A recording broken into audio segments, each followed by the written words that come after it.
Welcome to Faces of Crypto, where we get to know the personalities behind the social media accounts that you guys know in the crypto space. Today, we are joined by Austin from Crypto's Playhouse.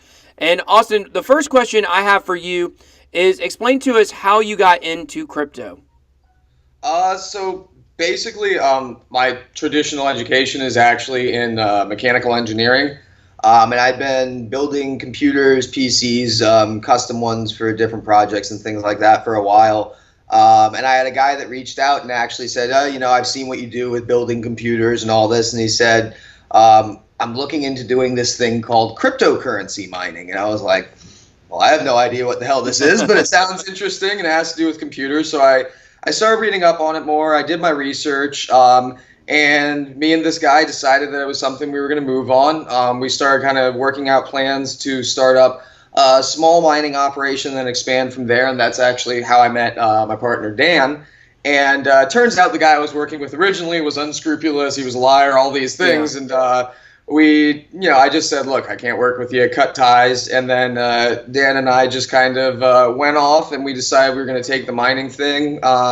Did a few little YouTube videos on it, and we ended up selling the mining rigs in the end because although I loved mining, we realized there was so much more to do in the cryptos. You don't get in contact with that when you're mining. You're just kind of like off in a corner. You have your little scope of crypto, and you never see anything beyond that. So that was kind of like this moment where we were like, all right, mining is cool, but we'd like to do more things. But the beauty of kind of getting into crypto through mining was I'd already been exposed to, like, unlike most people where their first crypto was Bitcoin, my first crypto was actually Zcash. And we had, we looked at Zcash, we might Vertcoin, Mona. So we saw a lot of these altcoins that I guess you kind of interact more with as a trader or an insider, but being that we were just mining, we didn't have that much insight other than just kind of exposure.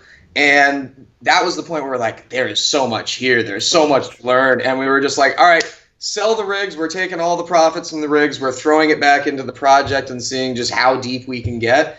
And at this point, I mean, it's killer. I mean, meeting guys like you, there's so many people in the space that, like, it's just so welcoming. I mean, what other market do you have where there's thousands and thousands and thousands of people that are out there killing it, making money, and everyone's helping each other? Yeah. It's been an interesting path, but I love it. I tell you, it's so cool. Yeah, that's really cool to hear. I think you made a good point about how, a lot of people own Bitcoin, a lot of people that I've met that are on the fringe of cryptocurrency, like they've heard of the larger ones. I had a conversation with a guy the other night, and he didn't know that it was a guy I met through one of my businesses, and he didn't know that I'm into cryptocurrency, and somehow it got brought up, and he was like, "Oh, I'm really into it," and I was like, I named a couple coins, like Basic Attention Token or ZRX, ones that people who are into alts know about, and he's like, "Oh, well, I know about Ripple and Ethereum." I was like, "Oh, you've been on Coinbase." He's like, yeah, this was the thing that really I thought was funny. He's a nice guy. I'm not trying to dog on him, but he asked me, where I have my money, and for me, I keep on exchanges sometimes because I'm trading a lot. And I said Binance, and he was like, where? I was like, Binance. You mean the largest volume exchange on the planet? He said, that sounds scammy. I don't think I would trust that. And I was like, okay. And it just shows you, like, how many people are on the fringes and don't really get into the depths of where crypto is their life, like 24/7 or on your mind 24/7. Yeah, absolutely. I had a guy I talked to 3 or 4 days ago, and he was saying, "Oh yeah, well, we're into mining and this and that." One of the things, of course, when you're in the crypto space long enough, you take everything with a grain of salt until you see proof, because there's just so much going on, and there are so many people in the space that really don't know what they're doing that put it out there like they do. Yeah. But this guy was saying, "Oh well, yeah, I hold Bitcoin." But this whole altcoin thing, I think a lot of it's BS. I think it's overhyped, which I do agree some of it is overhyped. But he was like, the only one I really believe in that has any, real backing is Ripple. And I was just like, it's like, go completely slack-jawed, just like, well, clearly I'm not going to listen to anything else that you have to say now. Well, I know Ripple was probably the door through which a lot of people who are interested in alts went through, because it was the meteoric rise it had in December. Exactly. But it's like for most people that got into it at that time, I'm sure they've changed their thoughts on Ripple. Yeah. It's not like a lot of the other coins. Well, and I mean, like from a perspective of somebody that like does understand kind of the back workings of the way that the actual blockchain technology works. I mean, Ripple has always been a big one for me. That's very difficult because I made a freaking killing on it last year. Yeah. I think sub 20 cents. I think it was like 11 cents or something the first time I bought, and I sold it like $3.60. So I felt real good. Good job. But I hate the project because there's, obviously it's kind of like the mainstream version of crypto. Right. But something a lot of people aren't clued in on about the Ripple project is the fact that this phenomenal network that they boast about and the fast transaction speeds and all this has no real intrinsic tie to the XRP token. Yeah. The network that it's being built around is for their institutional customers, and people are buying up XRP thinking that it's this fast coin that's going to be on this lightning quick network, and the reality is it's not. Really, XRP in its current state is more of a security, I would say, than a lot of other cryptos because it's not even utilizing the network that it represents. Yeah. And so few people realize that I think that's a big problem because I look at Ripple, I scratch my head at why the market cap is so high, but at the same time, as we've seen with the social media stuff, you look around and you're like, okay, well, the mainstream media likes Ripple, so that's red flag number one. Exactly. Well, and I think I thought even, when I first figured out what Ripple was, which, I was in it also sub 20 or either maybe right around 20, maybe 19. And I bought it without even really knowing what it was at first. And then the more that I learned about it and figured it out, I started thinking, man, like Ripple could almost be a way that a lot of institutional money could get in and push out a lot of the other cryptos and really defeat the purpose of why we're trying to do cryptocurrency. So to me, that's the danger of it. Well, I always say that Ripple is like the U.S. Federal Reserve of cryptocurrencies because one of the biggest things with cryptos and maintaining, the decentralized network and also maintaining an ecosystem where things don't get blown out of proportion is you have to have caps on your coins. It's just you have to. And Ripple has pretty much said, look, we're not going to cap the actual supply because they gave a rough cap number. And then they rolled it back and they said, we think we're going to change that. And I'm like, you're just showing that you're going to be acting like the Fed. You print money when you want to print money. And that defeats the whole purpose of this entire thing is that limited supply creates an ecosystem that gives it value. If you can just print more, there's no value to it. That's why I hear people say, oh, there's no intrinsic value to Bitcoin. And I'm like, well, it's got the blockchain. And then you look at something like Ripple and it's like, well, yeah, that has technically the blockchain too. But is there any intrinsic value when you can just press a button and instantly there's more coins? Well, and I mean, blockchain or Bitcoin, there's projects that have spurred out of that blockchain. I don't know, like with Ripple, if it's the kind of platform that other projects could come out of. I'm not entirely sure on that. I would assume not with the way that the company is. Theoretically, I mean, a lot of different blockchain systems can be scaled out for forks and things like that. It's just dependent on whether or not the dev team is really willing to work with them or not, I suppose. They seem pretty greedy. Yeah, exactly. Well, with that, I think that on an institutional level, I think that institutional cryptos are going to be necessary eventually. Yeah. But I think that, it's funny because they had contacted us about some marketing stuff and this and that. But Ivy Coin is looking to kind of do what Ripple does, but from a decentralized aspect. And I think more projects like that are going to provide institutional solutions but remain decentralized and kind of true to that core blockchain element are going to be really important because the moment that we kind of concede and say, yes, the traditional people have kind of spent the past, millennia screwing us over, the moment that you hand it back to them, it's like, well, do you really think they're just going to be like, oh, no, we're going to change everything now. We'll be nice. We swear. Yeah, those people, the people, I don't know who the people are individually, but yeah, they're not wanting to give up that control. That's why I think this is going to be a pretty bloody fight by the time it's all over.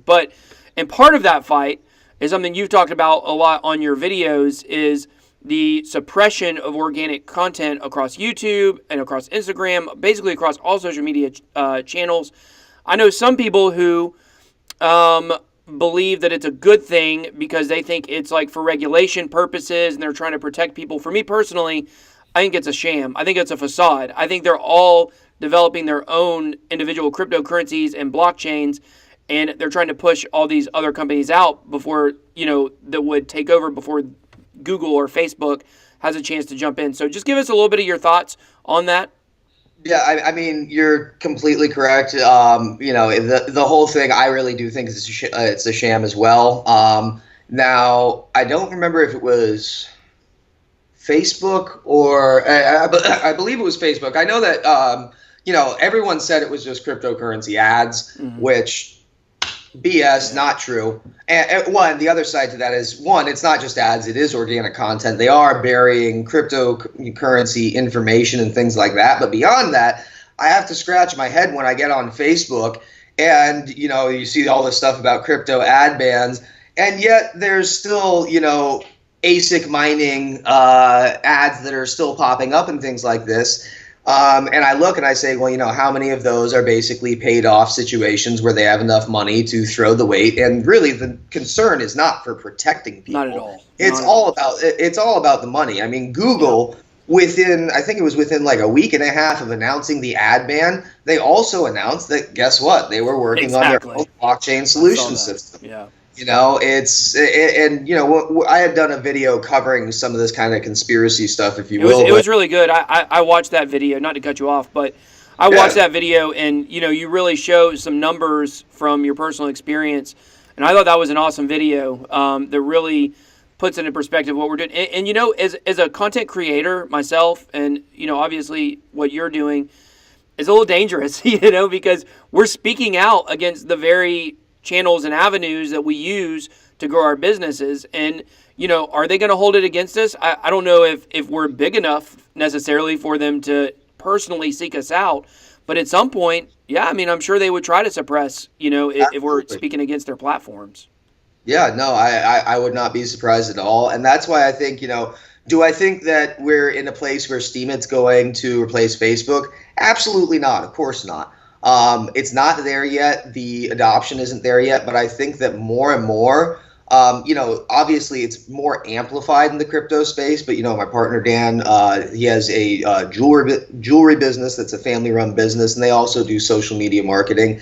And the hit is far more extreme in the crypto sphere, but it's really being seen from content creators across the board that these platforms really, they cater to the marketers, the advertisers, they care about the money. And, really we saw the devolution of Facebook. I think the first click for me was when we stopped seeing time-ordered comments. That was like the first sign that things were changing. And Facebook slowly devolved. It became harder to use as a business owner, as a content creator. They acquired Instagram, and now we're seeing kind of a similar trend with Instagram, with things falling apart. So, even beyond the crypto space, I think that these decentralized formats that people can go out there and they can put the info out and know that there's not some, shadow person in the background that can just flip a switch and say, no, sorry, we don't want people to hear this. You saw the, not to take it too morbid, but, the YouTube shooter, that's, and I'll be honest with you, with one of my businesses, it's, I do a lot of stuff on Craigslist, and there was a big change that happened on Craigslist in the section I posted in several years ago, and it made my income go down about 80% overnight. And it was crazy. And, it was my main source of income. It's still my main source of income, even at that cut down number. But I know those feelings of like there's somebody sitting behind a screen that you feel like they're personally against you. But the fact is it's not. I talk about how, what's the opposite of love? A lot of people would say it's hate. The opposite of love is apathy. These companies do not care about you at all, not in the least bit. And that's the thing about Facebook that drives me crazy is they charade themselves as we want to connect people and we want people to have a friend ecosystem on our platform. And that's not what it is about. It's been about data collecting, probably not since the first day, But since it became like a certified business and was a growing model, that was what it all shifted to, just like everything else in the world. So Yeah, no, Facebook is essentially a whale out there, and it's trawling for data. yep. That really is what it is at this point. And I mean, I think the same of Google. Really, growing up, in the '90s, I think I saw this period when Google broke out. I mean, I remember getting on 56K modems with AOL, and Google, when it happened, was like mind blowing, and it was unreal. And for a while, it was this really revolutionary company that did things very differently. Yep. They were very good to their employees, this and that. And it was almost like I watched Google, kind of pull down the mask, and you could really see that shift as time went on. And that's one of the things that I think is so promising about blockchain is, there's a YouTube kind of parallel called DTube on the blockchain, and it's off the Steemit blockchain. And it's the perfect example of YouTube flips a switch because they don't want people to see what you see, and there's nothing you can do. You can contact support, they'll ignore you, and it's as simple as that. With DTube, there's voted delegation. If the community feels something needs to be removed, it'll be removed. Yeah. But there can't be somebody that just says, I don't like that, take it away.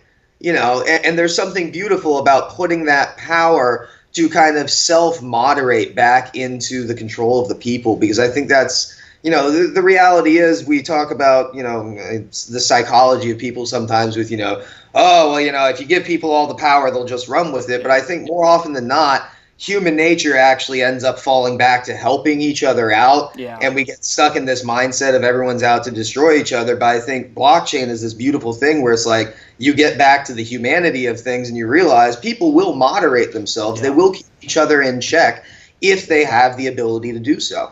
I think that's a really good perspective. I definitely like the way you put that. Well, we got to cut it off right here, but just real quick, without going too much into it, just give us 2 projects you like and 1 or 2 sentences on why. Okay, Cardano. I've been really bullish on Cardano for like freaking ever. I think it's a really strong project. I think that they have kind of better solutions to scaling issues than other projects.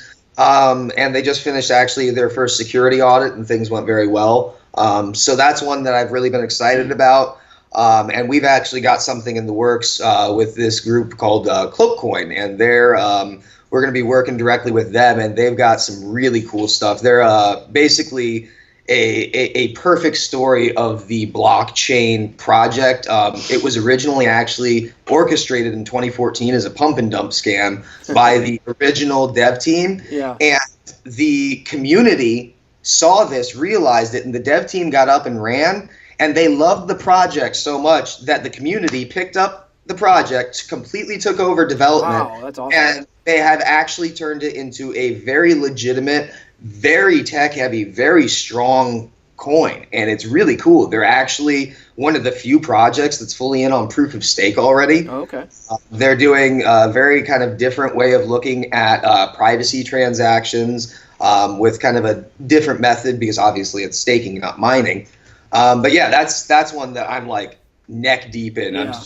I'm in love with it. Yeah, and we've all got those projects we get super passionate about, so that's really cool. Next time, I'd love to have you on the show again. Maybe in a couple months we can go a little bit more in detail about projects and things like that. So before we go, just tell everybody where they can find you. So you can find us on Instagram /Crypto Playhouse. Same with YouTube, Crypto Playhouse, and the CryptoPlayhouse.com website. So yeah, any of our social channels, and Steemit as well. We actually got in early. We got Crypto Playhouse for everything, so it's real simple. Yeah, that's good. That's awesome. Okay, well, Austin, thank you so much for joining us today, and we'll see you later. All right, have a good one. Okay. Thanks for having me. All right.